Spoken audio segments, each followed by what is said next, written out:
नमस्कार मित्रों, कहानी के इस बढ़ते क्रम में हम लेकर आ गए हैं एक नई कहानी। श्रवण कुमार के मन में आया माता पिता के प्रति कुविचार।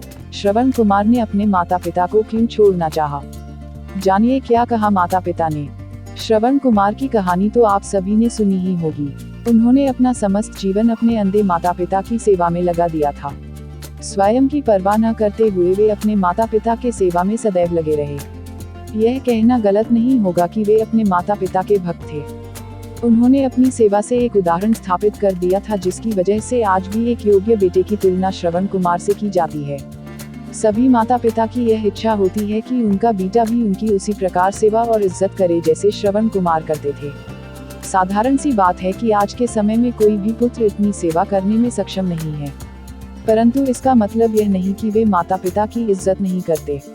वे अपनी नौकरी व अन्य कामों में इतना उलझ जाते हैं कि उन्हें ज्यादा सेवा करने का मौका नहीं मिल पाता। यदि हम इतने अच्छे पुत्र के लिए कुछ गलत भी कहें तो आपके लिए यकीन करना मुश्किल हो जाएगा। परंतु एक कहानी श्रवण कुमार की ऐसी भी है, जो आपने शायद ही कहीं सुनी व पढ़ी होगी। उनके मन में भी अपने माता पिता के लिए अनुचित विचार उत्पन्न हो गए थे।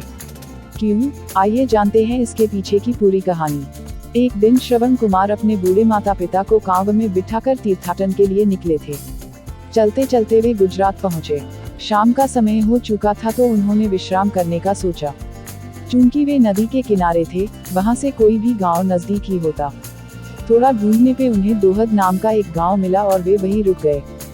विश्राम करते समय श्रवण कुमार के मन में कुछ अनुचित विचार उत्पन्न हुए। वे यह सोचने लगे कि क्यों वे अपना संपूर्ण जीवन अपनी माता पिता की सेवा में लगा रहे हैं।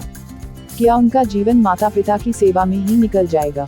उन्हें ऐसा लगने लगा कि अब उनके माता पिता उनके लिए एक बोझ बन गए हैं। उन्हें ऐसा लगा कि यही सही समय है कि वे अपने माता पिता को इस गांव में छोड़कर अपनी इच्छा अनुसार जीवन यापन करने निकल जाना चाहिए। सुबह जब उनके माता पिता उठे तब उन्होंने यह विचार उनको बताया। यह सुनकर माता पिता ने कुछ देर विचार किया और बिना विचलित हुए उन्होंने श्रवण कुमार से कहा कि बेटा, तुम्हारा कहना बिल्कुल सही है।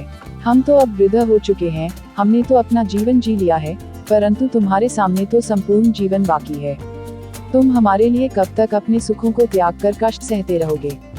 हमारी चिंता न करो, हमारा आशीर्वाद सदैव तुम्हारे साथ रहेगा और तुम जो भी कार्य करोगे उसमें तुम्हें सफलता अवश्य मिलेगी।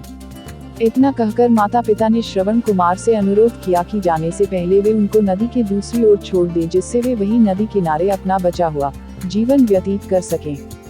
अपनी माता पिता का कहा मानकर श्रवण कुमार अपने माता पिता को नदी की दूसरी ओर ले जाने लगे। जैसे ही वे नदी में उतरे, उन्हें अपने विचार अच्छे नहीं लगे।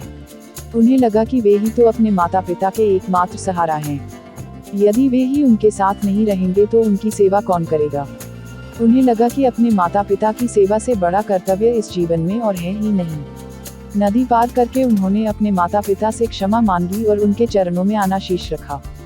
माता पिता ने अपने पुत्र के पश्चाताप को समझा और कहा कि उसमें तुम्हारी कोई गलती नहीं थी। धरती का वह हिस्सा ही अपवित्र था जहां तुम्हें ऐसा विचार आया। उम्मीद करता हूं दोस्तों यह कहानी आपको पसंद आया होगा। अगर हाँ तो वीडियो को अपने दोस्तों के साथ शेयर करना ना भूले। मिलते हैं ऐसे ही और एक नई कहानी के साथ। तब तक के लिए जय जय श्री राम।